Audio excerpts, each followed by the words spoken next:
জন্য হচ্ছে এই জিনিসটা প্রয়োজন। NADPH এর কেন প্রয়োজন? আমাদের কিছু টিস্যু আছে যেখানে এক্সটেন্সিভ ভাবে অক্সিজেন ইউজ হয় এবং ওইখানে ফ্রি রেডিকেল তৈরি হয়।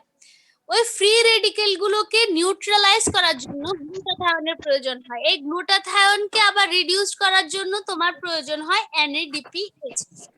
এই রিডিউসিং এনভায়রনমেন্ট মেইনটেইন করে পুরো প্রসেসটা মেইনটেইন করার জন্য আমাদের এই NADPH তৈরিটা প্রয়োজন।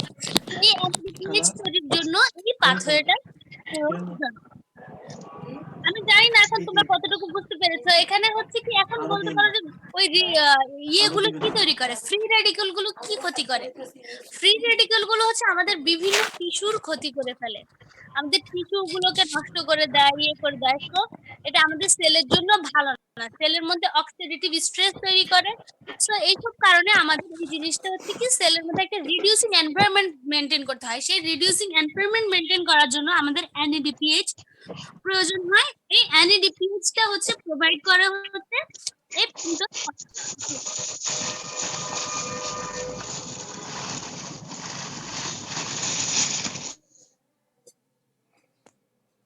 ওকে। এখন আমরা আসো সংক্ষেপে আমরা একটু দেখা যাচ্ছে স্লাইডটা ভালো করে দেখা যাচ্ছে? জি ম্যাম। জি ম্যাম যাচ্ছে। আমরা এই পেন্টোজ ফসফেট পাথওয়েটাকে আমরা দুই ভাগে ভাগ করতে পারি। একটা হচ্ছে অক্সিডেটিভ ফেজ আর একটা হচ্ছে নন অক্সিডেটিভ ফেজ। অক্সিডেটিভ ফেজ কি?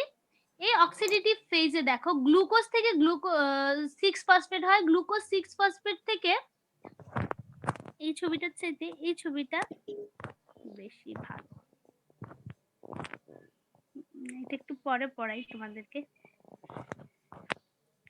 আচ্ছা, 6 ফসফেট গ্লুকোজ 6 ফসফেট থেকে 6 ফসফোগ্লুনোল্যাকটোন নামক একটা এস্টার তৈরি হয়। এই তারপরে হচ্ছে সেটা থেকে তৈরি হয় 6 ফসফোগ্লুকোনেট। এই জায়গাটায় দেখো তৈরি হওয়ার সময় NADP রিডিউসড হয়ে NADPH তৈরি করে। এই NADPH টা আবার কি করে?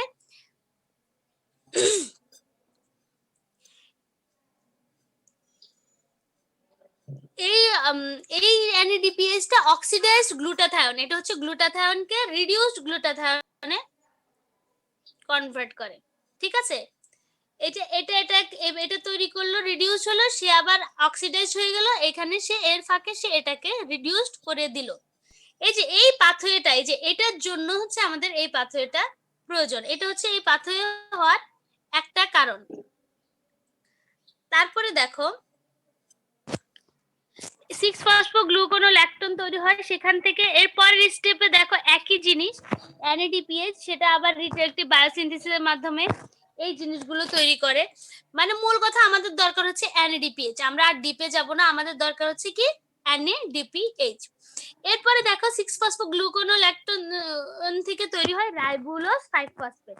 সেই রাইবোলোজ 5 ফসফেট থেকে তৈরি হয় রাইবোজ 5 ফসফেট। এই রাইবোজ 5 ফসফেটটা থেকে আমরা নিউক্লিওটাইড পাই, কোএনজাইম পাই, ডিএনএ পাই, আরএনএ পাই। নিউক্লিওটাইড কিভাবে পাই?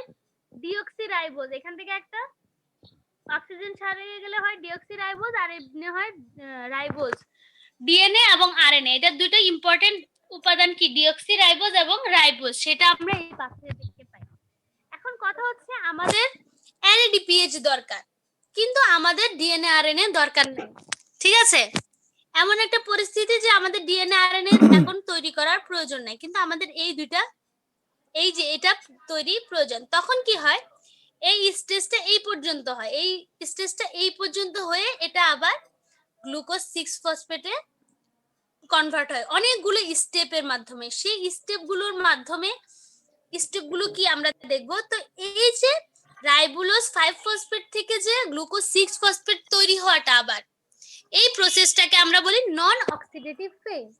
নন অক্সিডেটিভ ফেজ কতগুলো স্টেজের মাধ্যমে, মানে কতগুলো ধাপে ধাপে হয়, তো সেটা আমরা পড়বো। তার মানে হচ্ছে আমি যেটা বোঝাতে চাচ্ছি তোমাদের, যে general scheme of pentose phosphate pathway হচ্ছে দুইটা, একটা হচ্ছে কি নন অক্সিডেটিভ ফেজ, আর একটা হচ্ছে অক্সিডেটিভ ফেজ। অক্সিডেটিভ ফেজে আমরা পাই হচ্ছে রাইবোজ 5 ফসফেট, আর নন অক্সিডেটিভ ফেজে রাইবোলোজ 5 ফসফেট থেকে আবার গ্লুকোজ 6 ফসফেট তৈরি হয়। তার মানে আমরা দুইটা ভাগে ভাগ করতে পারি। পেন্টোজ ফসফেট পাথওয়েকে, তাই না? একটা হচ্ছে রাইবুলো অক্সিডেটিভ ফেজ আর একটা হচ্ছে নন অক্সিডেটিভ ফেজ। তো অক্সিডেটিভ ফেজে কি হয় আমরা একটু দেখি রিঅ্যাকশন। দেখো অক্সিডেটিভ ফেজে গ্লুকোজ 6 ফসফেট গ্লুকোজ 6 ফসফেট ডিহাইড্রোজেনেজের মাধ্যমে তৈরি করে 6 ফসফো গ্লুকোনো বিটা ল্যাকটোন তৈরি করে। তারপরে সেটা আবার ল্যাকটোনেজ এনজাইমের মাধ্যমে 6 ফসফো গ্লুকোনেটে পরিণত হয়। 6 ফসফো গ্লুকোনেট থেকে পরে 6 ফসফো গ্লুকোনেট ডিহাইড্রোজেনেজের মাধ্যমে তৈরি করে হচ্ছে 5 ডিরাইবোলোজ 5 ফসফেট। সেটা থেকে আবার ফসফোপেন্টোজ আইসোমারেজের মাধ্যমে ডিরাইবোজ 5 ফসফেটে কনভার্ট হয়। তার মানে এই যে একটা দুইটা তিনটা চারটা রিঅ্যাকশন এখানে হয়, চারটা ধাপে। ঠিক আছে? দুইটা তিনটা চারটা। আমার কথা কি শোনা যাচ্ছে? জি ম্যাম, শোনা জি যাচ্ছে। ম্যাম। জি ম্যাম। 6 ফসফোগ্লুকোনোল্যাকটোনটা হচ্ছে একটা ইন্ট্রামলিকুলার এস্টার। এস্টারের সংকেত আমরা সবাই জানি, তাই না? এস্টারের সংকেত কি? COOR। এটা দেখো নিজেদের মধ্যে একটা এস্টার তৈরি করে আছে, এজন্য এটাকে বলছি আমরা ইন্ট্রামলিকুলার এস্টার। তো এটা হচ্ছে oxidative reaction of pentose phosphate pathway. এখন যেটা বলছিলাম যে আমার এখন হচ্ছে আমার এই রাইবোজ তৈরির দরকার নাই, কিন্তু আমার এই যে NADPH তৈরিটা দরকার। তখন রিঅ্যাকশনটা কি হবে? তখন রিঅ্যাকশনটা হবে যে এই স্টেজ পর্যন্ত হবে, রাইবোলোজ 5 ফসফেট পর্যন্ত হয়ে স্টপ হয়ে যাবে। ঠিক আছে? এরপরে হচ্ছে এটা আবার গ্লুকোজ 6 ফসফেটে কনভার্ট হবে। কিভাবে হবে সেটা আমরা এখন দেখব non oxidative phase of pentose phosphate pathway. সেটা কিভাবে হবে? প্রথমে যে জিনিসটা হবে, রাইবোলোজ 5 ফসফেট থেকে জাইলুলোজ 5 ফসফেটে তৈরি হবে, কনভার্ট হবে। এই জাইলুলোজ 5 ফসফেট আর রাইবোলোজ 5 ফসফেট হচ্ছে একটার এপিমার। দেখো তো দুইটার মধ্যে কি ডিফারেন্স, তোমরাই দেখো, স্ট্রাকচারটা দেখলেই তোমরা বুঝতে পারবা দুইটার মধ্যে কি পার্থক্য আছে।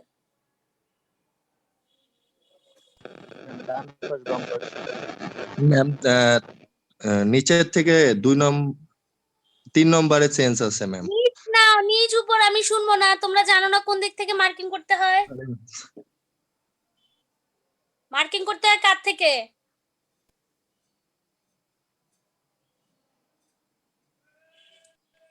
এই এই অক্সিজেন এবং জি, ma'am. হাইড্রোজেনের হচ্ছে Bonding সাইডটা change চেঞ্জ হয়েছে। হয়েছে আর জি, ma'am. সবকিছু সেম। সো এটার হচ্ছে এপিমার। সো এপিমার এনজাইমের মাধ্যমে রাইবোলোজ 5 ফসফেট থেকে কি তৈরি হচ্ছে? জাইলুলোজ 5 ফসফেট তৈরি হয়। তার মানে এখানে এরপর মনে রাখবা যে দুইটা রাইবোলোজ লাগবে। একটা রাইবোলোজ হিসেবে থাকবে, আরেকটা রাইবোলোজ হয়ে যাবে কি? জাইলুলোজ হয়ে যাবে। ঠিক আছে? দেখো এবার দেখো রিঅ্যাকশনটা।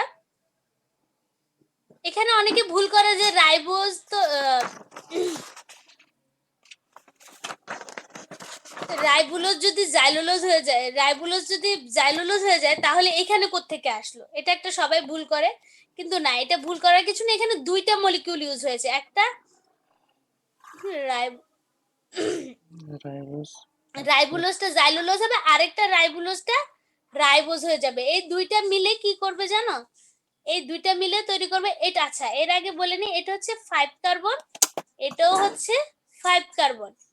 কত কার্বন? দুইটাতে 5 কার্বন না? যেহেতু 5 ফসফেট, তার মানে কি 5 নাম্বার কার্বনে ফসফেট গ্রুপ আছে, এটা একটা 5 কার্বন মলিকিউল। তো দুইটা 5 কার্বন মিলে কি করবে? এটা কিন্তু একটা অ্যালডিহাইড, এটা একটা হচ্ছে অ্যালডিহাইড, একটা হচ্ছে কিটোন। কোনটা অ্যালডিহাইড কোনটা কিটোন তোমরা বলো তো, রাইবোলোজ আর জাইলুলোজের মধ্যে?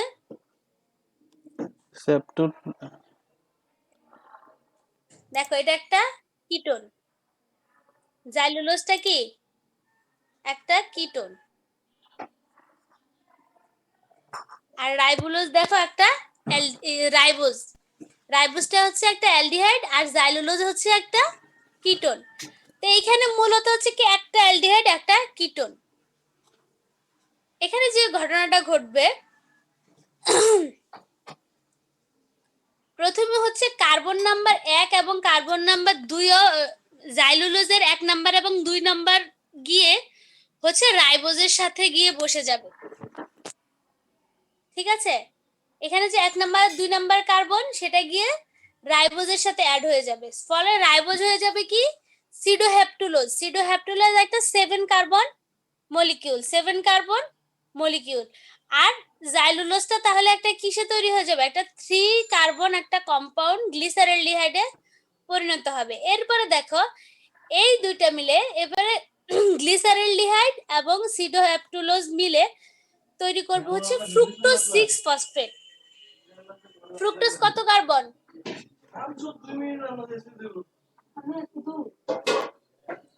6 কার্বন আর ইরাইথ্রোজ হচ্ছে 4 কার্বন। ঠিক আছে, তো এই 6 কার্বন ফ্রুক্টোজটা পরবর্তীতে কনভার্ট হয়ে যাবে গ্লুকোজ 6 ফসফেটে। ফ্রুক্টোজ 6 ফসফেট থেকে কিন্তু ইজিলি গ্লুকোজ 6 ফসফেট হয়। কিন্তু এরপরে দেখো 4 কার্বন ইরাইথ্রোজটা এখন কি করবে? 4 কার্বন ইরাইথ্রোজের জন্য এখন ইরাইথ্রোজের সাথে ইরাইথ্রোজটা একটা 4 কার্বন, এখন এটার সাথে এসে যুক্ত হবে একটা আরেকটা 5 কার্বনের একটা জাইলুলোজ। ঠিক আছে, ইরাইথ্রোজের সাথে কি তৈরি যোগ হবে? একটা 5 কার্বনের জাইলুলোজ। তো 5 আর 4 হলো কত? 9, তাই না? জি ম্যাম। 5 আর 4 কত? 9। এদের থেকে ইরাইথ্রোজের সাথে ইরাইথ্রোজ 4 এটার সাথে আরো 2 কার্বন এখানে অ্যাড হয়ে এটা তৈরি করবে হচ্ছে ফ্রুক্টোজ। ফ্রুক্টোজ হচ্ছে কত কার্বন? 6 কার্বন। তাহলে জাইলুলোজ থেকে থাকলো কি একটা 3 কার্বন গ্লিসারেলডিহাইড থাকলো। তো ফ্রুক্টোজ 6 ফসফেট আমি আগেই বলেছি সেটা আবার গ্লুকোজ 6 ফসফেটে কনভার্ট হয়ে যেতে পারে ইজিলি। আর গ্লিসারেলডিহাইড কি করবে? গ্লিসারেলডিহাইড আরেকটা গ্লিসারেলডিহাইডের সাথে অ্যাড হয়ে ফ্রুক্টোজ 6 ফসফেটে, এটা হচ্ছে তো পুরো গ্লাইকোলাইসিসের reverse direction of glycolysis. Glyceraldehyde 3 phosphate glycolysis যদি দেখো রিভার্স ডিরেকশনে কিন্তু গ্লিসারেলডিহাইড থেকে ফ্রুক্টোজ 6 ফসফেট তৈরি হতে পারে। কিসের মাধ্যমে? Trans phosphate isomerase. Trans phosphate isomerase কি করবে? গ্লিসারেলডিহাইডকে কি করবে? ডাইহাইড্রোক্সি অ্যাসিটোন ফসফেটে কনভার্ট করবে। সেই গ্লিসারেলডিহাইড এবং ডাইহাইড্রোক্সি অ্যাসিটোন ফসফেট মিলে এটারে তৈরি করবে হচ্ছে কি ফ্রুক্টোজ 1,6 বিসফসফেট। ফ্রুক্টোজ 1,6 বিসফসফেটকে আবার একটা ফসফেট সরিয়ে তৈরি করবে হচ্ছে ফ্রুক্টোজ 6 ফসফেট। সেই ফ্রুক্টোজ 6 ফসফেটটা আবার কিসে কনভার্ট হয়ে যাবে? Glucose 6 phosphate. এই রিঅ্যাকশনটা অনেক সহজ, কিন্তু আমি মুখে অনেকগুলো নাম বলছি দেখে তোমাদের কাছে কঠিন লাগছে, কিন্তু তোমরা যখন এগুলো স্পেসিফিক্যালি দেখবে দেখো খুবই সহজ। কি হচ্ছে দেখো, জাইলুলোজ আর রাইবোলোজ মিলে সিডোহেপ্টুলোজ এবং গ্লিসারেলডিহাইড 3 ফসফেট তৈরি করছে। সিডোহেপ্টুলোজ আর গ্লিসারেলডিহাইড মিলে আবার ফ্রুক্টোজ 6 ফসফেট এবং ইরাইথ্রোজ 4 ফসফেট তৈরি করছে। ইরাইথ্রোজ 4 ফসফেটটা কি হচ্ছে? ইরাইথ্রোজ 4 ফসফেটটা গ্লুকোজ 6 ফসফেটে কনভার্ট হয়ে যায়, সরি ফ্রুক্টোজ 6 ফসফেটটা কি হচ্ছে? ইরাইথ্রোজ ফ্রুক্টোজ 6 ফসফেটটা গ্লুকোজ 6 ফসফেটে কনভার্ট হচ্ছে, আর ইরাইথ্রোজটা হচ্ছে জাইলুলোজের সাথে মিলে ফ্রুক্টোজ 6 ফসফেট তৈরি করছে, গ্লিসারেলডিহাইড 3 ফসফেট তৈরি করছে। ফ্রুক্টোজ 6 ফসফেট থেকে সরাসরি গ্লুকোজ 6 ফসফেট হয়ে যাচ্ছে। গ্লিসারেলডিহাইড থেকে প্রথমে তৈরি হচ্ছে ফ্রুক্টোজ 1,6 বিসফসফেট, তারপরে তৈরি হচ্ছে ফ্রুক্টোজ 6 ফসফেট এবং আলটিমেটলি ফ্রুক্টোজ 6 ফসফেট থেকে আবার সেই গ্লুকোজ 6 ফসফেট তৈরি হচ্ছে। মানে পুরো জিনিসটা হচ্ছে আবার গ্লুকোজ 6 ফসফেটে ফিরে যাচ্ছে। এটা হচ্ছে কি আমাদের নন অক্সিডেটিভ ফেজ। তো নন অক্সিডেটিভ ফেজের যে একটা ইম্পর্টেন্ট দিক সেটা হচ্ছে কি, নন অক্সিডেটিভ ফেজের ইম্পর্টেন্ট দিক, এখানে দুইটা এনজাইম কাজ করে, একটা হচ্ছে ট্রান্সকিটোলেজ আর একটা হচ্ছে ট্রান্সঅ্যালডোলেজ। দুইটা এনজাইমই দেখো এখানে পুরো রিঅ্যাকশনে কিন্তু দুইটা এনজাইম দেখো, এখানে দেখো ট্রান্সকিটোলেজ ট্রান্সঅ্যালডোলেজ দেখা যাচ্ছে? জি ম্যাম। ট্রান্সকিটোলেজ এবং ট্রান্সঅ্যালডোলেজ এই দুইটা এনজাইমই কাজ করে। এখন এরা কি, এদের সম্পর্কে একটু আমরা জানি। ট্রান্সকিটোলেজ, হ্যাঁ বলো ম্যাম। স্লাইডটা আরেকবার একটু এই যে এই আগের স্লাইডটা ম্যাম। বলো ম্যাম এই যে ইরাইথ্রোজ 4 ফসফেট আর জাইলুলোজ 5 ফসফেট মিলে মানে জাইলুলোজ থেকে তৈরি হচ্ছে গ্লাইসারেলডিহাইড 3 ফসফেট। জাইলুলোজ থেকে না, মানে এখানে হচ্ছে ইরাইথ্রোজের সাথে আরো জাইলুলোজ থেকে গিয়ে 2টা কার্বন যুক্ত হয়, তাহলে ইরাইথ্রোজটা হয়ে যাচ্ছে ফ্রুক্টোজ 6 ফসফেট, আর এখানে বাকি থাকছে গ্লিসারোডিহাইড 3 ফসফেট। ম্যাম গ্লিসারলডাইড 3 ফসফেট আবার তীর চিহ্ন দিয়ে ওই যে ফ্রুক্টোজ 6 ফসফেট দেওয়ার মানে ম্যাম এটা কি বোঝাচ্ছে? হ্যাঁ, এটা আবার তৈরি হয় এখান থেকে কি আবার ফ্রুক্টোজ তৈরি করতেছে, ফ্রুক্টোজ 6 ফসফেট। তাহলে হ্যাঁ। ম্যাম এই গ্লাইসারলডাইড 3 ফসফেট থেকে আবার ফ্রুক্টোজ 6 ফসফেট তৈরি হচ্ছে। হুম, ম্যাম ট্রায়োজ ফসফেট আইসোমেরাজ এখানে কি হিসাবে কাজ করছে? এনজাইম। ও ঠিক আছে ও ম্যাম। আচ্ছা, এখানে এই জিনিসটা তো আমি বললাম একটু আগে, গ্লিসারোডিহাইড 3 ফসফেট এখানে একটা ধরবা না, ধরো আরেকটা গ্লিসারোডিহাইড 3 ফসফেট আছে এখানে, একটা দিলে তো হবে না, কারণ ফ্রুক্টোজ তো 6 কার্বন, গ্লিসারোডিহাইড তো 3 কার্বন, তাই না? তার মানে কি জি ম্যাম। আরেকটা লাগবে। তখন ধরো একটা গ্লিসারোডিহাইড 3 ফসফেট থাকবে, তোমরা গ্লাইকোলাইসিসের কথা চিন্তা করো না, গ্লাইকোলাইসিসের রিভার্স এটা। তখন এই গ্লিসারোডিহাইড 3 ফসফেট তৈরি করবে হচ্ছে ডাইহাইড্রোক্সি অ্যাসিটোন ফসফেট। তখন এই গ্লিসারোডিহাইড 3 ফসফেট এবং ডাইহাইড্রোক্সি অ্যাসিটোন ফসফেট দুইটা মিলে তৈরি, এইখানে এই যে রিঅ্যাকশন হলো গ্লিসারোডিহাইড 3 ফসফেট থেকে ডাইহাইড্রোক্সি অ্যাসিটোন ফসফেট, এই স্টেজে কাজ করে হচ্ছে ট্রায়োজ ফসফেট আইসোমারেজ। তারপরে হচ্ছে গ্লিসারোডিহাইড 3 ফসফেট এবং ডাইহাইড্রোক্সি অ্যাসিটোন ফসফেট দুইটা মিলে যে ফ্রুক্টোজ 1,6 বিসফসফেট তৈরি করে, ওইখানে এনজাইম কাজ করে অ্যালডোলেজ। আবার ফ্রুক্টোজ 1,6 বিসফসফেট থেকে ফ্রুক্টোজ একটা ফসফেট সরিয়ে ফ্রুক্টোজ 6 ফসফেট তৈরি করে হচ্ছে ফ্রুক্টোজ 1,6 বিসফসফেটেজ। মানে এখানে রিঅ্যাকশন গুলো স্কিপ করা হয়েছে, শুধু এনজাইমের নাম দেওয়া হয়েছে, ঠিক আছে? প্রোডাক্ট গুলো স্কিপ করা হয়েছে, কিন্তু প্রোডাক্ট গুলোর নাম তো আমি এখন বলে দিলাম। জি এটা ম্যাম। skip করা হয়েছে এই কারণটা তোমরা অলরেডি গ্লাইকোলাইসিসে পড়ে এসেছো। ম্যাম বলো। ম্যাম এই গ্লাইসেরোলডিহাইড 3 ফসফেটটা যেমন স্কিপ করে দেখানো হয়েছে, এই তার আগেরটা যে ইরাইথোস 4 ফসফেট আর হচ্ছে জাইলুলোজ 5 ফসফেট, এই দুইটা থেকে যেমন ফ্রুক্টোজ 6 ফসফেট আসতেছে বা গ্লাইসেরোলডিহাইড 3 ফসফেট আসতেছে, এইখানে কি কোনো জটিল প্রক্রিয়া ভিতরে আছে কি, নাকি সরাসরি? না, এটা কিছু না, এটা তো সরাসরি এই দুইটা মিলে ফ্রুক্টোজ 6 ফসফেটই তৈরি করছে, এবং এখানে একটাই এনজাইম কাজ করতেছে, দেখো না, ট্রান্সকিটোলেজ। জি ম্যাম। এটা তো সহজ, কিন্তু গ্লিসারোলডিহাইডটা আবার কিভাবে গ্লুকোজ তৈরি করতেছে সেটাই এখানে দেখানো হয়েছে। আর ফ্রুক্টোজ 6 ফসফেট থেকে তো গ্লুকোজ 6 ফসফেট হওয়া একটাই মাত্র রিঅ্যাকশন, সেটা হচ্ছে ফসফোহেক্সোজ আইসোমারেজ। এই জিনিসটা তোমাদের কাছে খুবই সহজ লাগতো তোমরা যদি হচ্ছে তোমাদের চোখের সামনে গ্লাইকোলাইসিসটা ভাসতো, কিন্তু তোমরা চোখের সামনে গ্লাইকোলাইসিসটা ভাসাইতে পারতেছো না। একটা পড়া পড়তে গিয়ে আরেকটা ভুলে গেলে তো হবে না। আমি যখন 191 এ পড়িয়েছিলাম গত সেমিস্টারে, ওদের কিন্তু ওরা একবারেই বুঝে গিয়েছিল, কারণ হচ্ছে গ্লাইকোলাইসিসটা যার মাথায় যত বেশি থাকবে তখন হচ্ছে মানে এই জিনিসটা কল্পনা করা তার জন্য তত সহজ হবে। কারণ হচ্ছে তুমি চিন্তা করো গ্লাইকোলাইসিসের স্টেপ গুলো কি, glucose 6 phosphate, fructose 6 phosphate, fructose 1,6 bisphosphate, তারপর হচ্ছে গ্লিসারোলডিহাইড 3 phosphate plus dihydroxy acetone phosphate, এই পর্যন্তই কিন্তু এখানে।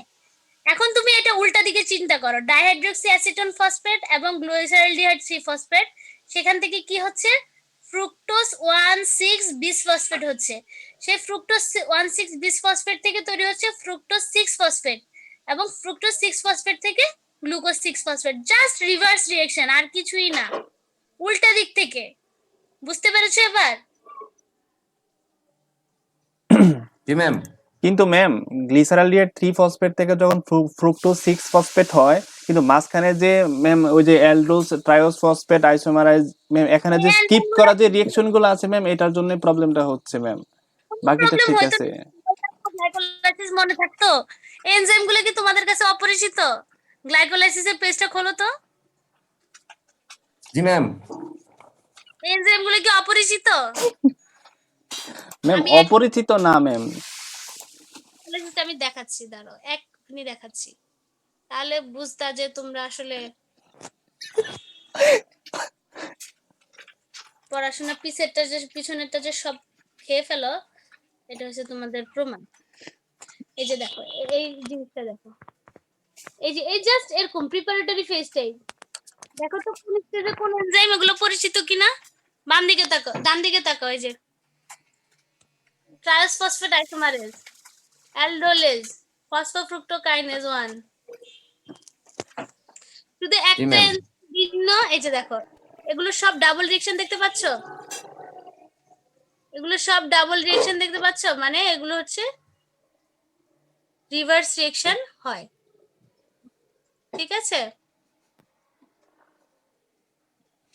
শুধু একটা জায়গায় তীর চিহ্নটা সিঙ্গেল দেখে তোমাদের এখানেও কনফিউশন হতে পারে, আমি বলে দেই তাই এজন্য, যে তোমরা এখানে বলতে পারো ম্যাডাম এই যে এটা তো একমুখী, ফ্রুক্টোজ থেকে ফ্রুক্টোজ 1,6 ফসফেট থেকে 1,6 বিস ফসফেট হচ্ছে, এটা একমুখী। হ্যাঁ, এটার জন্য একমুখী যে ফসফোফ্রুক্টোজ কাইনেজ 1 এখানে ইউজ হচ্ছে, কিন্তু আমরা কিন্তু রিভার্সের জন্য এই এনজাইমটি ইউজ করছি না, আমরা ইউজ করছি কি ফসফাটেজ, মানে ফসফেটটা যে কেটে ফেলে তাকে ইউজ করছি, ঠিক আছে। জি ম্যাম। ফসফেটেজ এনজাইম ইউজ করলে, কাইনেজ ইউজ করলে একটা ফসফেট অ্যাড হবে, আর ফসফেটেজ ইউজ করলে কি হবে, একটা ফসফেটকে সরিয়ে ফেলবে। তারপরে আবার দেখো ফ্রুক্টোজ 6 ফসফেট থেকে গ্লুকোজ 6 ফসফেট, এই জাস্ট এই রিঅ্যাকশনটাই ওইখানে উল্টা ভাবে দেখানো হয়েছে, মানে উল্টা দিক থেকে আসছে। এটা নিয়ে এত মাথা ঘামানোর কিছু নেই, খুবই সহজ। ম্যাম আমাদের অনেক ক্ষুধা, আমরা সব খেয়ে ফেলি।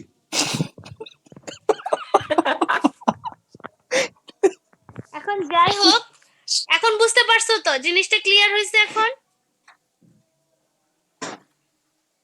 হ্যালো, শুনতে জি ম্যাম। পাচ্ছো? জি ম্যাম। এটা হচ্ছে রিভার্স মানে গ্লাইকোলাইসিসের রিভার্স রিঅ্যাকশন এগুলো। আর এইটুকু তো আজাইরা জি ম্যাম। নতুন রিঅ্যাকশন মনে রাখা তো আরো সহজ, এটা জাস্ট প্রথমে কিটোলেজ পরে অ্যালডোলেজ। পোলা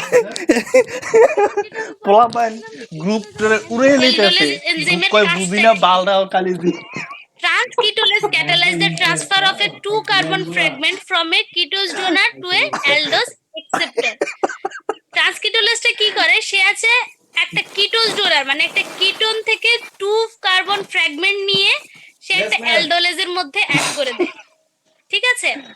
এখানে in its first appearance in the pentose phosphate pathway, যে প্রথম যে স্টেপটা সেখানে কি করে, সে transketolase transfer carbon 1 and 2 of xylulose 5 phosphate, সে জাইলোলোজ 5 ফসফেটের 1 নাম্বার এবং 2 নাম্বার কার্বন নিয়ে সে কোথায় অ্যাড করে, রাইবোজ 5 ফসফেটের মধ্যে অ্যাড করে দেয়, ফর্মিং এ 7 কার্বন প্রোডাক্ট সিডোহেপ্টুলোজ 7 ফসফেট, সে একটা 7 কার্বনের প্রোডাক্ট তৈরি করবে।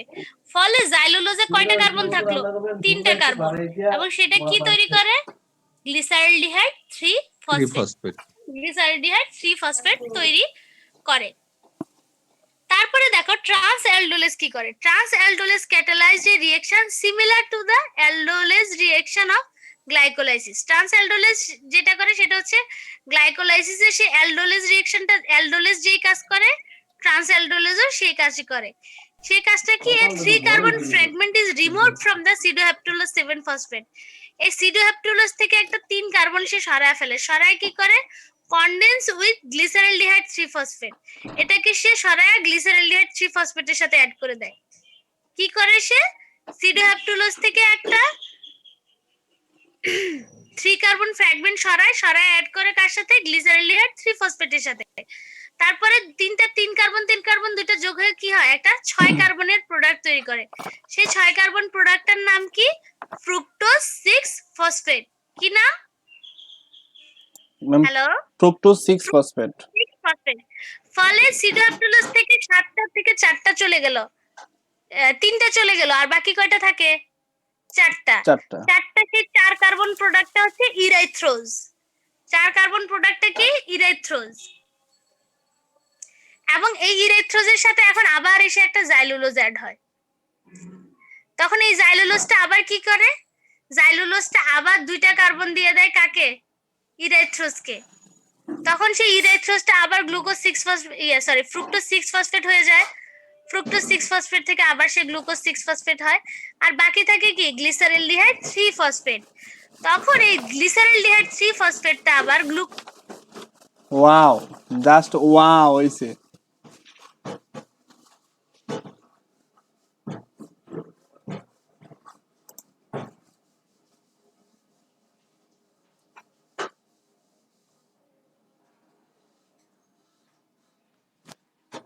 খালা পানি ট্যাপটা অফ করেন না।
খালা পরে এগুলো ধুইয়েন তো।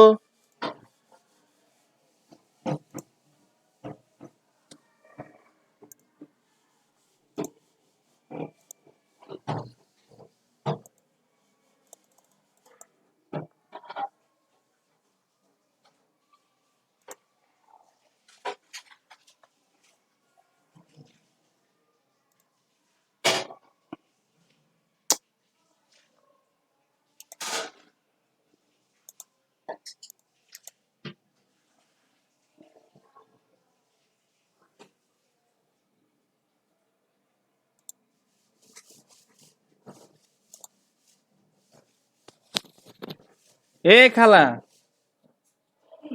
রাতে ধুন, এখন ধুয়েন না। আওয়াজ এত বেশি আওয়াজ করতেছেন আপনি।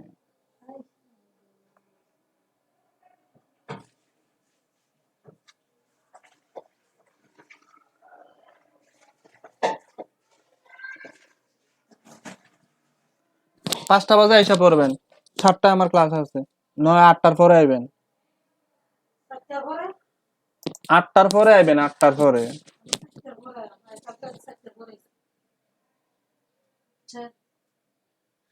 আপনি আপনার ডাক হয়ে গেলেন।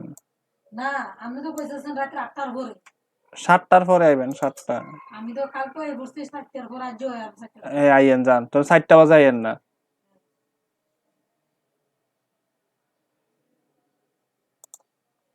আমরা বলি আমরা কি করব?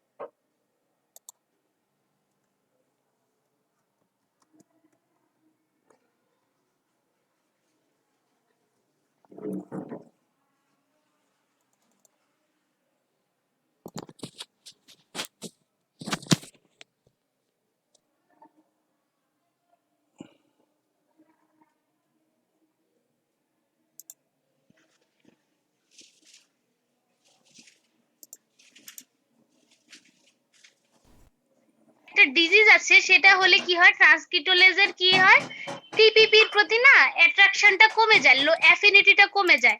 যখন এই অ্যাফিনিটি কমে যায় তখন একটা ডিজিজ হয়, সেটার নাম হচ্ছে ওয়ার্নিক কোরসাকফ সিনড্রোম। এই ডিজিজটার নামটা তোমরা একটু মনে রাখবা, যে আমার কি কোফ্যাক্টর লাগে,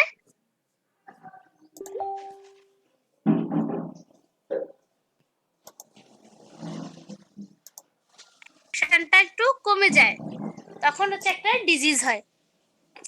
তো আমাদের পেন্টোজ ফসফেট পাথওয়ে এখানে শেষ।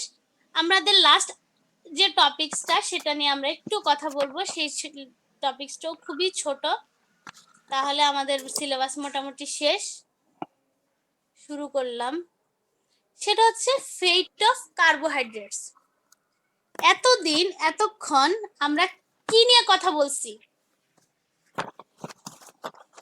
বলো তো? কার্বোহাইড্রেট। ফেট অফ কার্বোহাইড্রেটস, আমরা কার্বোহাইড্রেট ফেট নিয়ে কথা বলছি, এখন আবার কি ফেট আলোচনা করব। হ্যাঁ, এতদিন আমরা যত ফেট নিয়ে আলোচনা করছি সব ছিল গ্লুকোজের ফেট, যে গ্লুকোজ কি হয়। কিন্তু আমরা কি শুধু গ্লুকোজ খাই খাবারে? চিন্তা করে বলো তো, আমরা না শুধু ম্যাম, না ম্যাম, গ্লুকোজ খাই? না ম্যাম। আমাদের না ম্যাম, ফুড আর কি কি কার্বোহাইড্রেট আছে বলো তো একটু আমাকে। ভুট্টা ম্যাম, ভুট্টা। ভুট্টা তো আছে, ভুট্টার মধ্যে কি আছে সেটা বলো আমাকে। কার্বোহাইড্রেট বলতে আমি একদম, আচ্ছা আমরা ম্যাম নামাজটা শেষ হোক, আজানটা শেষ হোক, হ্যাঁ? এর মধ্যে তোমরা আমাকে একটু চিন্তা করে বলো কি কি ইয়ে আছে। আজানটা শেষ হোক, তার মধ্যে আমাকে চিন্তা করে বলো।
বইলা যায়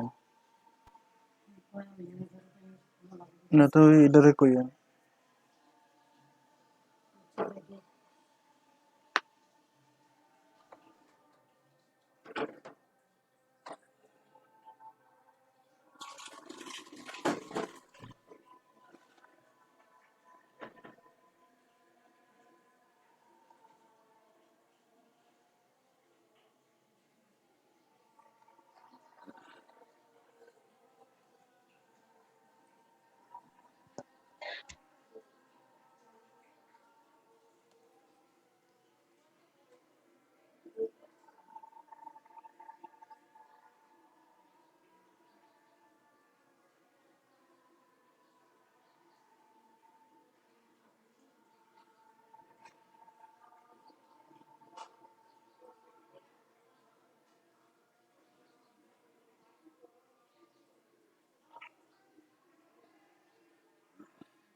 আচ্ছা, আজানটা শেষ হয়েছে, আমি আবার শুরু করছি, ঠিক আছে? শুনতে পাচ্ছ আমাকে? জি ম্যাম। আচ্ছা, যেটা বলছিলাম যে আমরা সবকিছু গ্লুকোজ নিয়ে কথা বলছি, যে গ্লুকোজ থেকে কি হয়, গ্লাইকোলাইসিস হয় গ্লুকোজ থেকে, পেন্টোজ ফসফেট পাথর হয় গ্লুকোজ থেকে। নেমিতা কিন্তু গ্লুকোজ ছাড়াও তো হ্যাঁ, আমাদের নেমিতা অনেক মানে কার্বোহাইড্রেট আছে যেগুলো আমরা খাবারের সাথে আমাদের কারে শরীরে যায়। সেটার মধ্যে কি কি আছে? ফোন দিতাম। ফ্রুক্টোজ আছে। আচ্ছা, কি লেগা? ফ্রুক্টোজ জি কি? ম্যাম। গ্যালাক্টোজ আছে, ম্যানোজ আছে। এগুলোর আচ্ছা কি হয়? এরা কি করে? এরা কিভাবে আমাদের বডিতে মেটাবোলাইজ হয়? এটা একটা চিন্তার বিষয় না যে এগুলো কিভাবে মানে আমাদের বডিতে মেটাবোলাইজ হয়? তারপরে হচ্ছে আমরা খাবারের সাথে ম্যাক্সিমাম সোর্স হিসেবে খাবার হিসেবে কি নেই? স্টার্চ, তাই না? তোমরা কি শুনতে পাচ্ছ না কথা? জি ম্যাম। জি ম্যাম, শুনতে পাচ্ছি। খাবারের সাথে খাই কি? স্টার্চ খাই, তাই না? স্টার্চের জি মধ্যে ম্যাম। কি কি থাকে?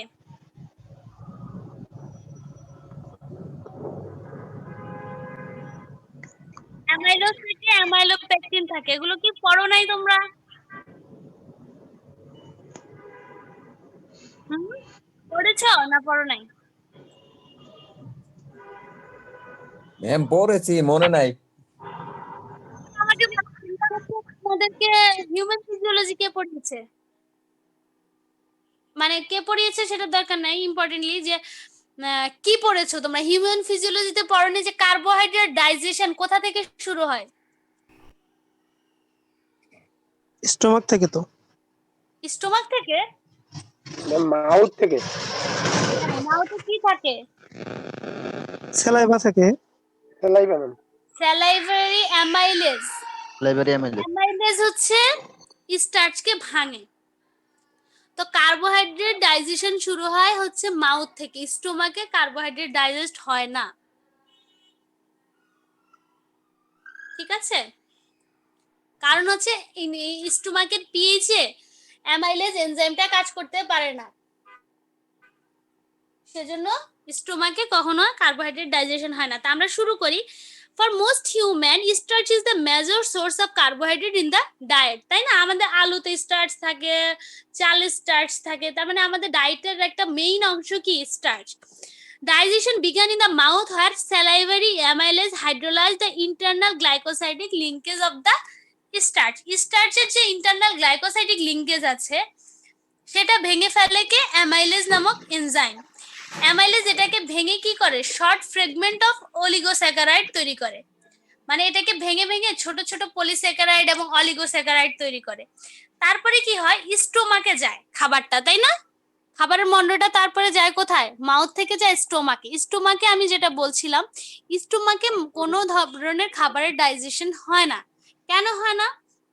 কারণ হচ্ছে ওই স্টোমাকের পিএইচটা কেমন, খুবই লো পিএইচ। লো পিএইচ মানে কি? Acidic environment. ওখানে গ্যাস্ট্রিক জুসটা হচ্ছে অ্যাসিডিক। ওই অ্যাসিডিক এনভায়রনমেন্টে আলফা অ্যামাইলেজ কাজ করতে পারে না। তার মানে স্টোমাকে গিয়ে ওইখানে কিছু হয় না। তারপরে সে যখন আবার পরবর্তীতে আবার তোমার লার্জ ইন্টেস্টাইনে যায়, তখন হচ্ছে প্যানক্রিয়াটিক অ্যামাইলেজ আবার, মানে প্রথম অ্যামাইলেজটা আসতো স্যালিভারি অ্যামাইলেজ, তারপরে হচ্ছে প্যানক্রিয়াটিক অ্যামাইলেজ। প্যানক্রিয়াটিক অ্যামাইলেজ হচ্ছে এই যে অলিগোস্যাকারাইড গুলোকে ম্যালটোজ এবং ম্যালটোট্রায়োজ এবং তারপর অলিগোস্যাকারাইড কে হচ্ছে ম্যালটোজ, ম্যালটোট্রায়োজ এবং অলিগোস্যাকারাইড, এই তিনটা জিনিসে কনভার্ট করে, যেগুলোকে আমরা বলি লিমিট ডেক্সট্রিন। ঠিক আছে? মূলত যে এই জিনিসটা তোমরা হচ্ছে যদি একটু বেসিক বায়োকেমিস্ট্রিতে হয়তো পড়ে এসেছো, স্টার্চে দুই ধরনের জিনিস থাকে, অ্যামাইলেজ থাকে, অ্যামাইলোপেকটিন থাকে। তো অ্যামাইলোজ ভেঙে এক রকমের হয়, অ্যামাইলোপেকটিন ভেঙে এক রকমের হয়। তার মানে আমরা মেইন যে জিনিসগুলো পাই সেগুলো শুধু নামগুলো মনে রাখো, ম্যালটোজ পাই, ম্যালটোট্রায়োজ পাই আর লিমিট ডেক্সট্রিন পাই। তো ম্যালটোজ এবং ডেক্সট্রিন গুলো degraded by the enzyme of the intestinal brush border. আচ্ছা, তারপরে হচ্ছে এই যে স্মল ইন্টেস্টাইন লার্জ ইন্টেস্টাইন পার হয়ে খাবারগুলো অ্যাবজর্ব হয় কিভাবে? ইন্টেস্টাইনাল ব্রাশ বর্ডার দিয়ে ব্লাডে চলে আসে না খাবারগুলো? ইন্টেস্টাইনাল ব্রাশ বর্ডারের নাম শুনো নাই তোমরা? খাবার অ্যাবজর্ব হয় কিভাবে? তোমরা খাবার থেকে পুষ্টিটা কিভাবে পাও? খাবার কি এই মানে দানা দানা অবস্থায় কি ব্লাডে ঘোরাঘুরি করে? না ম্যাম। তাহলে কিভাবে অ্যাবজর্ব হয়? এটা তো আমাদের পড়ার সাবজেক্টই হচ্ছে আমরা ব্লাডে গিয়ে এটা কিভাবে অ্যাবজর্বড হয়, কিভাবে সেলের ভিতরে ঢুকে, এটাই কিন্তু আমাদের পড়ার টপিকস। আমি এতক্ষণ যেগুলো পড়াচ্ছিলাম এগুলো তোমরা হিউম্যান ফিজিওলজিতে পড়ে আসছো, এজন্যই তোমাদেরকে পড়ানো হয়েছে হিউম্যান ফিজিওলজি, যাতে তোমরা এখনকার পড়াটা ভালো করে বুঝতে পারো। আমার এই ইন্টেস্টাইন পর্যন্ত আসা আমার পড়ানো না, কিন্তু আমি তোমাদেরকে বললাম এখন কি হবে, খাবারগুলো ইন্টেস্টাইনাল ব্রাশ বর্ডার, ওই যে কখনো যদি তোমরা কোরবানি দেখে থাকো তখন দেখবে যে গরু স্টোমাকে কিছু কিসের মতো বলবো, ব্রাশের মতো কিছু অংশ থাকে, দেখেছো কখনো? ছেলেদের তো দেখার কথা। জি ম্যাম। হ্যাঁ, ওগুলো হচ্ছে এখানে, এটাকে বলে ব্রাশ বর্ডার। এগুলোর মাধ্যমে এখানে কিছু এনজাইম থাকে, সেই এনজাইম গুলো কি করে, এনজাইম গুলো হচ্ছে এই যে ম্যালটোজ এবং লিমিট ডেক্সট্রিনকে ওরা ভেঙে ফেলে। ওই এনজাইম গুলো ভেঙে তারপরে হচ্ছে এই ব্রাশ বর্ডারের মধ্যে কিছু ট্রান্সপোর্টার থাকে, গ্লুকোজ ট্রান্সপোর্টার, ট্রান্সপোর্টার, এই ট্রান্সপোর্টারের মাধ্যমে ওরা এই যে খাবারটাকে কোথায় পাঠিয়ে দেয়? ব্লাডে পাঠিয়ে দেয়। তো দেখা যায় যে ডেক্সট্রিনটা কিসে ভাঙে? ডেক্সট্রিনটা ভাঙে হচ্ছে ডি গ্লুকোজে। ডেক্সট্রিন থেকে কি হয়ে যায়? ডি গ্লুকোজ হয় ডেক্সট্রিনেজ এনজাইমের মাধ্যমে, মানে ব্রাশ বর্ডারে থাকে ডেক্সট্রিনেজ এনজাইম। তারপরে ম্যালটোজটা ভেঙে ম্যালটেজ এনজাইমের মাধ্যমে সেও একটা ডি গ্লুকোজ হয়ে যায়। তারপরে ল্যাকটোজ, ল্যাকটোজ কিসে থাকে? দুধে। ল্যাকটোজ কিসে? তো গ্যালাক্টোজ এবং ডি গ্লুকোজ তৈরি করে। তারপরে সুক্রোজ, সুক্রোজ কিসে থাকে? চিনিতে। সেটা তৈরি করে ফ্রুক্টোজ এবং ডি গ্লুকোজ। এবং ট্রিহালোজ, ট্রিহালোজ সেটা থাকে ডি গ্লুকোজ। তার মানে এই যে এই খাবার, এই জিনিসগুলো থেকে ইন্টেস্টাইনাল ব্রাশ বর্ডারে এসে এরা এই প্রোডাক্ট গুলো তৈরি করে। তার মানে এই প্রোডাক্ট হেলোসটা কোথায় পাওয়া যায়? ট্রিহালোজটা যে কোথায় পাওয়া যায় আমি এক্স্যাক্টলি আমার এই মুহূর্তে মনে নাই, তোমরা একটু দেখো। জি ম্যাম। অনেক খাবারেই থাকতে পারে মেবি, স্পেসিফিক কোনো ফুডের নাম আমি ওরকম আমার জানা নাই যে ট্রিহালোজ কোথায় পাওয়া যায়, আমি এই মুহূর্তে মনে করতে পারছি না। যে গ্যালাক্টোজ, গ্লুকোজ, তারপরে মানে এই জিনিসগুলো কি কি পেলে দেখছে। এখন এই যে এই জিনিসগুলো যে আমরা পেলাম, বাকি জিনিসগুলা এখন এগুলো হচ্ছে আমাদের এখন মেটাবোলাইজড হবে। ঠিক আছে, এখন মেটাবোলাইজড হবে কি কি? গ্লুকোজ, গ্যালাক্টোজ এবং ফ্রুক্টোজ। এই তিনটা জিনিস কিভাবে মেটাবোলাইজ হয় এটাই আমরা এখন দেখব, যে কি পাথওয়েতে হয় galactose, glucose, fructose.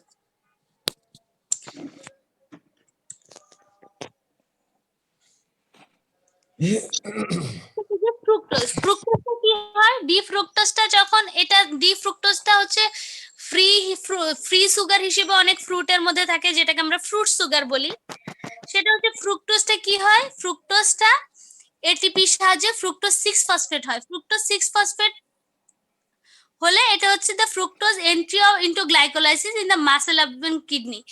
Muscle and কিডনিতে এই যে ফ্রুক্টোজ 6 ফসফেট যখন হয়ে যায়, তখন সে কি গ্লাইকোলাইসিসে ঢুকতে পারবে না, তখন তো সে সরাসরি গ্লাইকোলাইসিসে ঢুকে যেতে পারে। কিন্তু লিভারে একটা এনজাইম থাকে ফ্রুক্টোকাইনেজ, সে কি করে ফ্রুক্টোজকে ফ্রুক্টোজ 6 ফসফেট না করে ফ্রুক্টোজ 1 ফসফেট করে। 1 ফসফেটটা তারপরে হচ্ছে ভেঙে যায় কিসে, গ্লিসারিলডিহাইড এবং ডাইহাইড্রোক্সি অ্যাসিটোন ফসফেটে ভেঙে যায়। তারপরে এরা হচ্ছে ডাইহাইড্রোক্সি অ্যাসিটোন ফসফেট, তারপরে কি হয় এই যে এই দুইটাতে ভেঙে যায়। তারপরে হচ্ছে dihydroxy acetone phosphate triose phosphate কাইনেজের মাধ্যমে গ্লিসারিলডিহাইডটাই হয়ে যায় গ্লিসারিলডিহাইড 3 ফসফেট। তারপরে হচ্ছে সে কি কোথায় চলে যায়, আর ডাইহাইড্রোক্সি অ্যাসিটোন ফসফেট তো আছে, এরা পরে হচ্ছে গ্লাইকোলাইসিসে এন্টার করতে পারে, তাই না? তারপরে আসো গ্যালাক্টোজ। গ্যালাক্টোজটা কি হয়, গ্যালাক্টোজটা সে হচ্ছে ল্যাকটোজে থাকে। গ্যালাক্টোজটা হচ্ছে তোমার হচ্ছে গ্যালাক্টোজ 1 ফসফেটে কনভার্ট হয়। তারপরে সেই galactose 1 phosphate is then converted to its epimer at C4 glucose 1 phosphate by a set of reaction which is uridine diphosphate function as a coenzyme like a carrier of the hexose group. গ্যালাক্টোজটা galactose 1 phosphate তৈরি হয়, convert হয়ে যায়। তারপরে সেই galactose 1 ফসফেটটা পরবর্তীতে তার epimer glucose 1 phosphate তৈরি কনভার্ট হয়ে যায়।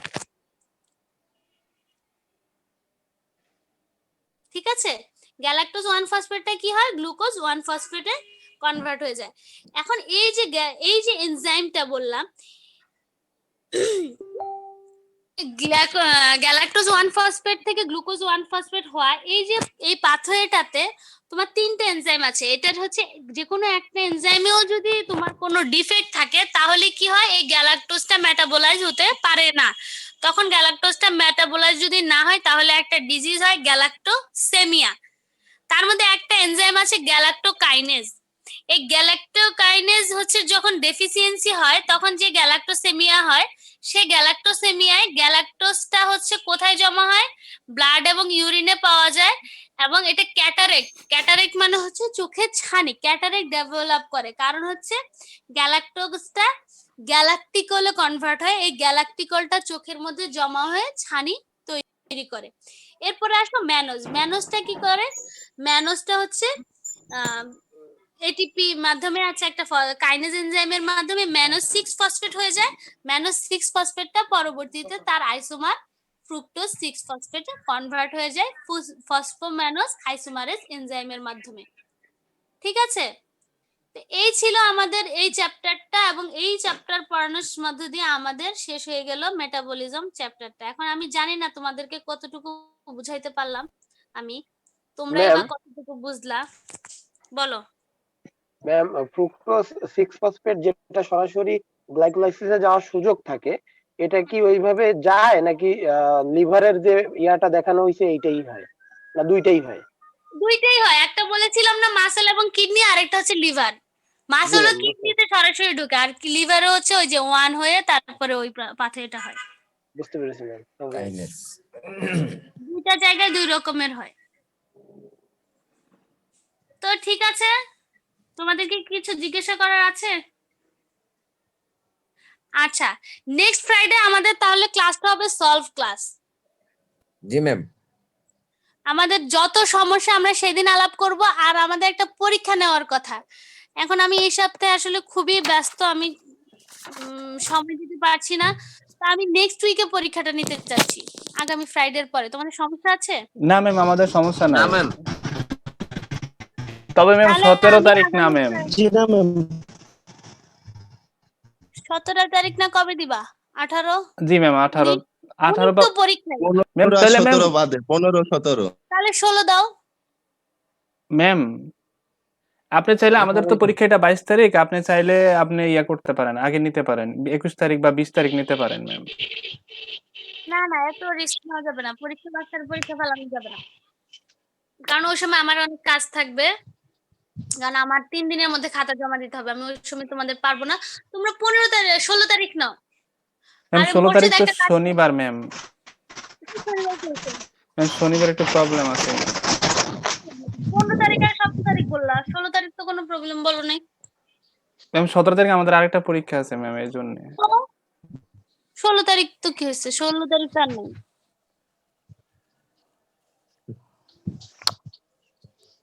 আমার তো মনে হয় না তোমাদের এই সেমিস্টারে যত কোর্স আছে তাতে মানে মেটাবলিজমের চাইতেও কঠিন কোর্স কোনটা আছে কি?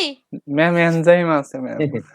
এনজাইম আছে এনজাইম কি ম্যাম। কঠিন? এনজাইম কিন্তু আমি পড়াইতাম, এনজাইমের কোর্স সবচেয়ে কম, সিলেবাস সবচেয়ে ছোট এনজাইমের। ম্যাম আপনার চেয়েও বেশি এবার কোর্স, হ্যাঁ আপনার সিটের চেয়েও বেশি ম্যাম, অনেক পড়া ম্যাম। না, এনজাইম আমি পড়াইছি, আমি জানি এনজাইম ম্যাম আপনি কি 209 পড়াইতেন ম্যাম? কম। হ্যাঁ আমি 209, এই 207 তো গত সেমিস্টার থেকে আমি চেঞ্জ করছি, এর আগে আমি 209 পড়াইছি 3 সেমিস্টার। সো আমি জানি এনজাইমের সিলেবাসে কি আছে। সো আমার মনে হয় মেটাবলিজম বড় কোর্স আর নাই এই সেমিস্টারে। জি ম্যাম, তারপরে ম্যাম এটা সমান সমান হয়ে যায় ম্যাম এনজাইমটা। আচ্ছা যাই হোক, সেটা আমি অন্য কোর্সের সাথে তুলনা করার কোনো বিষয় না, আমি আর বুঝি না ম্যাম সহজ, ওইটা বড় কঠিন, কিন্তু আমি বলছি যে সিলেবাসটা কম, ম্যাম মেটাবলিজমের সিলেবাস বড়। ম্যাম ম্যাম ম্যাম বলো। তাহলে ম্যাম আমরা শনিবার দিচ্ছি ম্যাম। আর সিলেবাসটা ম্যাম কি থাকবে? হ্যাঁ এটা সিলেবাস নিয়ে তো এখন পুরোটাই তো থাকার কথা হিসাব মতো। ম্যাম এটা অনেক বড় সিলেবাস নাহিদ। পুরোটাই তো থাকার কথা, তাহলে আমি কি বাদ দিব? ম্যাম বাদ দেওয়ার তো কিছু নাই। ওই ম্যাম ওদিক থেকে গ্লাইকোলাইসিস আর টিসিএস সাইকেলটা বাদ দিয়ে দেন। গ্লাইকোলাইসিস টিসিএস সাইকেল বাদ দিলে আর থাকলো কি? আমি 6টা 7টা কোশ্চেন করতে করব। ম্যাম বাকি 7টা শীট থাকে ম্যাম। 7টা শীট থাকে? জি ম্যাম, আপনার তো লেকচার আজকেরটা সহ 9টা ম্যাম দিবেন। গ্লাইকোলাইসিসটা বাদ দিলাম, টিসিএস সাইকেল থাকবে। ম্যাম তাইলে ওদিক থেকে ম্যাম আরেকটা বাদ দিয়ে দেন ম্যাম। প্রথম 3টা লেকচার বাদ। ম্যাম বুঝি না ম্যাম, প্রথম লেকচার তো ম্যাম 1 পেজ 2 পেজ ম্যাম। প্রথম 3টা লেকচার বাদ, 1 2 3 মানে গ্লাইকোলাইসিস পর্যন্ত বাদ, পরে টিসিএস সাইকেল থেকে শুরু হবে, টিসিএস সাইকেল থেকে সব থাকবে। ম্যাম রেগুলেশনটা বাদ দিয়ে দেন ম্যাম। তোমরা বুঝতেছো না, ওগুলা থাকলে তোমাদেরই লাভ। ম্যাম লাভ ঠিক আছে ম্যাম। টিসিএস সাইকেলটা যদি গ্লাইকোলাইসিসটা রাখতো তাহলে আরো ভালো হতো। ম্যাম আপনি গ্লাইকোলাইসিস রাখেন, টিসিএস সাইকেল আর হচ্ছে রেগুলেশন যে ম্যাম টিসিএস সাইকেল ম্যাম ওই দুইটা বাদ দিয়ে দেন। না না, রেগুলেশনটা রাখতে হবে, রেগুলেশন গ্লাইকোলাইসিস সাইকেলটা ইম্পর্টেন্ট। শুনো আমার কথা। জি ম্যাম। টিসিএস সাইকেলের সাথে কি সবকিছু আছে। সবাই মিউট করো ম্যাম, কথা বলতেছে, সবাই মিউট করো। বাদ, গ্লাইকোলাইসিস পর্যন্ত বাদ। ম্যাম তাহলে 1 2 3 বাদ।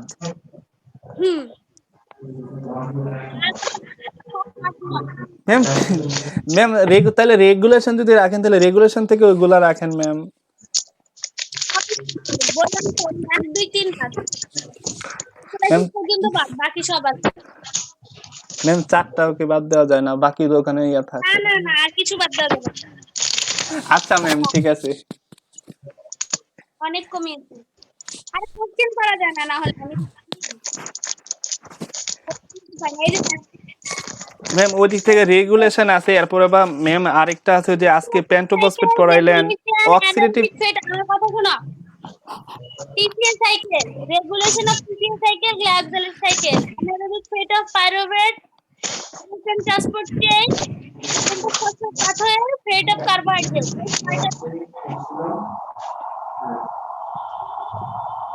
এই তানিয়াকে মিউট করো, ম্যামের কথা বুঝি না। 6টা টপিকস, প্রথম 3টা বাদ। টিসিএস সাইকেলের পর থেকে TCA cycle, regulation of TCA cycle, glycolysis cycle, anaerobic rate of pyruvate, electron transport chain, pentose phosphate pathway, fates of carbohydrate, এই 6টা। ঠিক আছে? জি ম্যাম। ম্যাম আর এমনিতে ম্যাম আমাদের যে ফাইনাল যে 30 মার্ক হবে সেই 30 মার্কে ম্যাম প্রশ্ন ম্যাম কেমন থাকবে? 6টা ম্যাম, 6টা থাকবে থিওরিটিক্যাল ম্যাম, 6টা প্রশ্ন থাকবে ম্যাম, কোনো অপশন থাকবে? আমি এখন বলতে পারতেছি না, 6টা যেহেতু টপ টপিকস, 6টা থাকার সম্ভাবনাই বেশি। 6টা থেকে 5টা আনসার করতে হবে, 5 6 30। ম্যাম একটু অপশন বাড়ায় দিয়েন ম্যাম। আচ্ছা ঠিক আছে, দেখা যাক। 7টা দিব, তাহলে 7টা অপশন দিব। তোমরা তো টপিকসই রাখতে দাও না, তাহলে কোশ্চেন করবো কোত্থেকে? 7টা কোশ্চেন থাকবে, 7টা থেকে 5টা আনসার করতে হবে, এক একটা 6 মার্কসের। কিন্তু কোশ্চেনের মধ্যে এ বি সি থাকবে। Ma'am okay ma'am. কোশ্চেনের মধ্যে এবিসি থাকবে। কোশ্চেন কিন্তু সরাসরি হবে না, কোশ্চেন একটু ক্রিটিক্যাল হবে, চিন্তা করতে হবে। তোমরা নিশ্চয়ই আমার মুইডে মানে পরীক্ষা দিয়ে বুঝেছো যে আমি ডিরেক্ট কোশ্চেন করি না।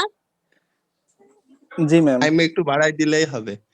হ্যাঁ, কিন্তু না, টাইম বাড়ানোর কিছু না, টাইম তো 2 ঘন্টার বেশি আমি দিতে পারবো না। সেকেন্ড যে অপশন কথাটা বলবো, আমার যেটা এক্সপিরিয়েন্স হয়েছে, তোমরা থিওরিটিক্যাল গতবার অবজেক্টিভ ছিল দেখে ভালো করছো, কিন্তু থিওরিতে তো মনে হয় তোমরা কোশ্চেন বুঝতে তোমাদের সমস্যা হবে। সো কোশ্চেন অবশ্যই কেয়ারফুলি পড়বা। আমি যেটা এক্সপিরিয়েন্স আর কি, কারণ আমি থিওরির যে কোশ্চেন গুলো দিছি তোমাদের 80% স্টুডেন্ট ঠিক মতো আনসার করতে পারে নাই। ম্যাম বেশি ক্রিটিক্যাল করবেন না, একটু নর্মাল করবেন ক্রিটিক্যাল কোশ্চেন। তো করি না, আমি তো কোশ্চেনই করি নরমাল, মানে সিলেবাসের বাইরে থেকে কোনো কোশ্চেন করি না। কিন্তু তোমরা না বুঝলে আমি কি করব? ম্যাম অনলাইন তো এই জন্য সমস্যা হচ্ছে ম্যাম। আমি তোমাদেরকে বললাম যে কমন স্টেপ অফ গ্লাইকোজাইলেট এবং টিসিএ সাইকেল লিখতে, ঠিক আছে? তোমরা টিসিএ সাইকেলও লিখলা, গ্লাইকোজাইলেট সাইকেলও লিখলা, এটা কেমন করে কথা? আমি কি এত মানে 2 মার্কের কোশ্চেনের জন্য কি আমি 2টা সাইকেল লিখতে দিব? এটা তোমাদের কমন সেন্স? তোমাদের যে কয়টা স্টেপ যে টিসিএ সাইকেলও হয়, গ্লাইকোজাইলেট সাইকেলও হয়, সেই স্টেপ গুলোর কথা আমি বলছি। আর তোমরা 2টা সাইকেল এঁকে রেখে দিছো। আমি তো 0ই দিতাম, এখন লিখছো এত কষ্ট করে এতগুলো কথা, এর জন্য 1 মার্ক করে দিছি। ম্যাম 0 দিয়েন না ম্যাম। এরকম হলে তো 0ই পাবা। তোমরা লিখতে বলছি 2 লাইন, তোমরা লিখছো 2 পৃষ্ঠা, তো তারপরে বলবো ম্যাডাম কোশ্চেন কঠিন হয়েছে, সময় বেশি লাগে, এগুলো তো কোনো কথা না। কমন স্টেপ বলতে কি বোঝায়? কমন স্টেপ মানে দুজনের মধ্যে যা কমন সেটাই তো কমন স্টেপ। এটা কি খুব ক্রিটিক্যাল কোশ্চেন ছিল? না ম্যাম। আমাদের বুঝতে সমস্যা হয়েছে। বুঝার কি সমস্যা সেটা বলো না তুমি আমাকে। আমি কি খুব বেশি মানে হিব্রু ভাষায় বলছি? আমি বলছি 2টার মধ্যে কমন স্টেপ গুলো লিখো। আর তোমরা 2টা সাইকেল কোন আক্কেলে লিখে দিয়ে আসলা, তুমি আমাকে সেটা বলো। এটা তো আমারও সময় নষ্ট, আমার 2টা সাইকেল দেখতে সময় নষ্ট হয় না? জি ম্যাম। নিজেদের সময় নষ্ট করো, আমারও সময় নষ্ট করো। 2 মার্কের কোশ্চেনের জন্য 2টা সাইকেল লাগবা, মানে কমন সেন্সটা কি তোমাদের? ম্যাম নেক্সট টাইম আর এমন হবে না ম্যাম। হ্যাঁ, এই তো ফাইনালে এরকমই কোশ্চেন হবে, এবং এই ধরনের যদি কোনো ভুল করো, জাস্ট আমি ওই কোশ্চেনে 0 দিব। কোশ্চেন যারা বুঝতে পারবে না, কোশ্চেনে 0 জিরো দিলে তো আমরা ম্যাম ফেল করবো সবাই ম্যাম। করলে করবা, আবার নিবা, কি আর করবা? না পড়াশোনা ম্যাম না আমরা করলে এমন ভুল করব না ম্যাম।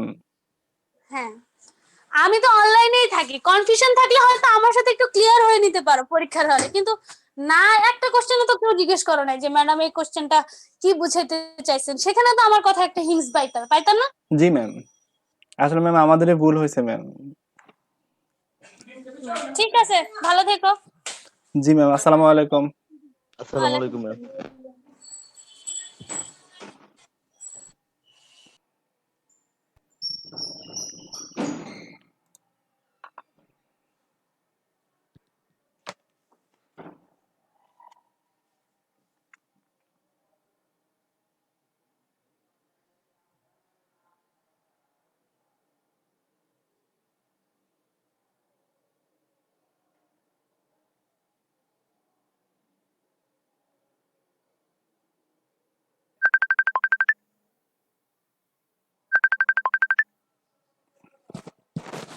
হ্যালো, বলো।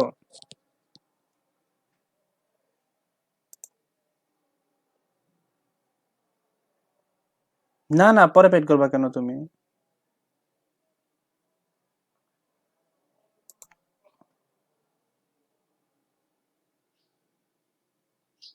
ও হ্যাঁ হ্যাঁ, হয়তো এটাই ভুল হয়েছে আর কি।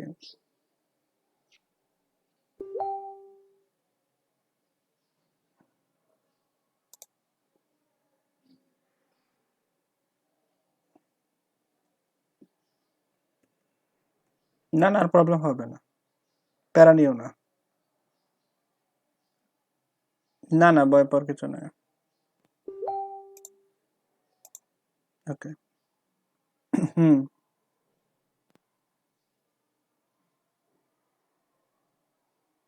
কোনটা চেঞ্জ হতে পারে কিছু, এটা ঠিক করে দিবে, সমস্যা নাই।